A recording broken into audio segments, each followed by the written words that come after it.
시청자 여러분 반갑습니다. 오늘은 조국이 토사구팽되었나라는 주제로 많은 사람들이 알고 있는 것과는 반대적인 시각에서 작금에 벌어지고 있는 조국 사태를 접근해 보고자 합니다. 지금 아마 대부분의 사람들은 조국 사태를 덮기 위해서 지소미아 파기 등 여러가지 문제가 발생하고 있다고 생각을 하고 있을 것입니다. 맞습니다. 저 역시 그렇게 생각을 했고 또 그렇게 방송을 했습니다.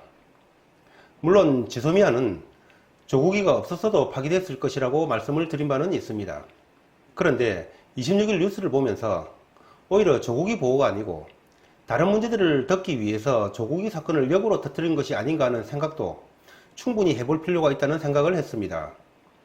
제가 왜 그렇게 생각을 했느냐 하면은 우선 조국이에 대한 아주 고급 정보들이 어디서 나오냐는 것입니다.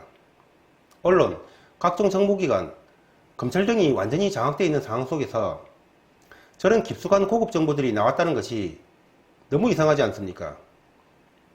혹자는 조국이가 검찰 개혁안 등과 관련해서 검찰과의 마찰로 인해서 검찰이 흘렸을 수도 있다고 생각을 하겠지만은 윤석열이는 문재인 정부 들어와서 스타가 된 사람입니다. 함부로 문재인의 뒤통수를 치기는 어려울 것이라고 보고 있습니다. 그렇다면은 역시 청와대의 허락을 받은 국정원이 흘렸을 가능성이 높을 것으로 저는 보고 있습니다.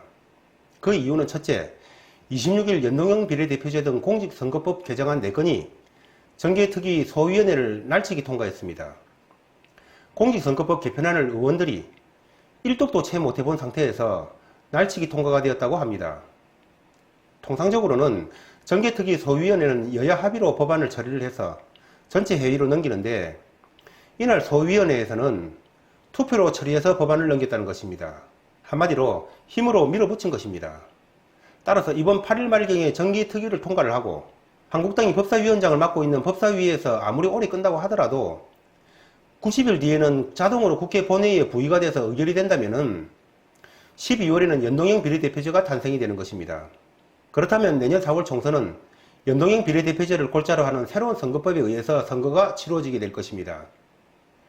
고려연방제를 위한 필수 코스인 연동형 비례대표제 날치기 통과가 조국의 이슈에 묻혀서 아무런 주목도 못 받고 넘어가고 있는데 이게 보통 일입니까? 둘째, 지소미아 파기입니다. 지소미아 파기는 한마디로 한미동맹을 흔들고 유사시에 원활한 일본 후방 지원을 차단하는 엄청난 사건입니다.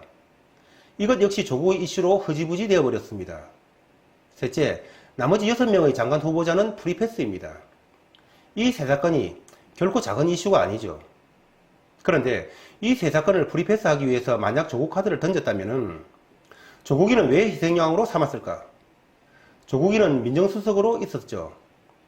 민정수석으로 있으면서 청와대 내의 초창기의 엄청난 비리들을 가장 많이 알고 있을 사람일 것입니다.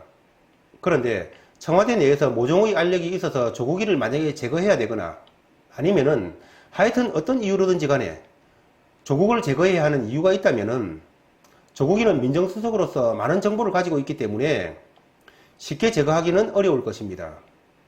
따라서 지금처럼 법무장관으로 지명을 해서 청문회 대상으로 만들어 놓은 이후에 조국에 대한 이런 고급 정보들을 차례로 흘려서 자연스럽게 구속까지 몰고 가버린다면은 민정수석이라는 아주 골치 아픈 대상을 처리하면서 앞서 말씀드린 빅이슈 3개까지 덮는 그런 효과가 있는 것입니다. 즉 조국이에게 법무에 이은 자기 후계자라는 썩은 미끼까지 던졌을 가능성이 있을 수도 있다는 것입니다. 조국이는 산호맹 사건에서 집행유예를 받았습니다. 따라서 당시에 검찰에게 뭔가 협조를 했을 가능성을 배제할 수는 없을 것입니다. 그렇다면은 조국을 깊은 신뢰를 할 수는 없을 것입니다. 물론 내부적으로 권력 암투가 있었을 가능성도 충분히 있고요. 따라서 이런 자연스러운 처리를 선택했을 가능성을 한번 의심해 보는 것입니다. 만약에 그렇다면은 문재인 쪽에서는 가지 잡고 도랑치기죠. 이런 가능성을 왜 염두에 둘 수밖에 없느냐 하면은 26일 공직자 선거법 4개가 날치기가 통과됐고 25일 KBS 여론조사에서는 조국 반대가 48%, 찬성이 18%였습니다. 그리고 26일 중앙일보 여론조사에서는 반대가 60%, 찬성이 27%였습니다. KBS는 이 정권의 방패막이 아닙니까? 그리고 중앙일보 역시 친여권 성향입니다. 그런데 이런 여론조사가 가능한 것입니까? 왜 이런 일이 벌어졌습니까? 언제부터 이들이 이렇게 솔직해졌습니까? 이들이 개가천선이라도 했을까요? 저는 결코 아니라고 봅니다. 그렇다면은 이런 여론조사 결과는 왜 나왔는가?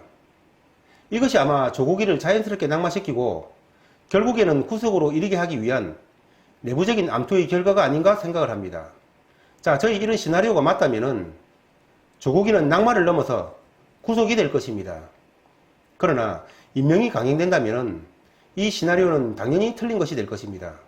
이러한 관전 포인트를 가지고 조국에게 어떤 일이 일어날지 한번 지켜본다면은 한 가지의 시각으로만 보는 것보다는 다양한 가능성을 열어두고 상황을 판단해 볼 수 있을 것입니다.